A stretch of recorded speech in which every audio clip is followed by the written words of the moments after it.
అందరికీ నమస్కారం. ఈరోజు దీపావళి ఎందుకు జరుపుతున్నారు ఒక చిన్న కథ చెప్పాలా? భూదేవి వరహస్వామికి ఒక చిన్న పుత్రుడు పుట్టాడు. అతని పేరు నరకాసుడు చిన్నప్పటి నుంచి బ్యాడ్ థింగ్స్ చేస్తూ ఉంటాడు. అప్పుడు భూదేవి చూసి వరస్వామి దగ్గరికి వెళ్ళి అడుగుతాడు, నువ్వు నా పుత్రుడిని చంపొద్దు అని అంటాడు. అప్పుడు విష్ణుమూర్తి ఒక వరం ఇస్తాడు, నువ్వే చంపుతావు అని. అప్పుడు భూదేవి మనసులో అనుకుంటుంది, అమ్మో నేనే పుత్రుణ్ణి చంపుతానా అని భయపడతాడు. అప్పుడు నరకాసుడు అందరి ప్రజలని, దేవుల్ని, చిన్నపిల్లలని చంపేస్తూ ఉంటాడు.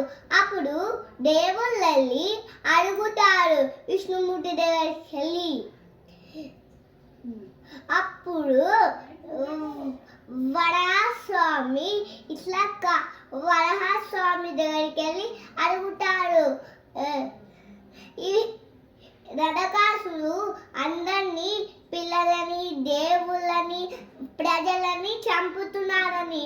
అప్పుడు విష్ణుమూర్తి కృష్ణలాగా మారుతాడు.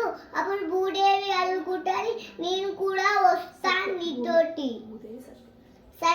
భూదేవి సత్యభామలాగా మారుతుంది.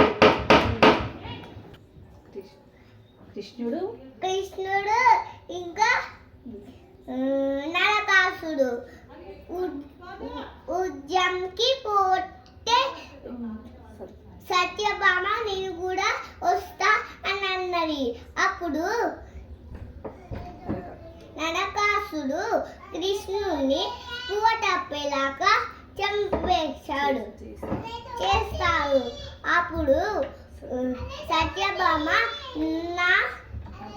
నా భర్తనే చంపేస్తావా అని నరకాసుని చంపేస్తాడు. హ్యాపీ దివాళీ. అందరూ హ్యాపీ దివాళీ చేసుకుంటారు. హ్యాపీ దివాళీ. Thank you.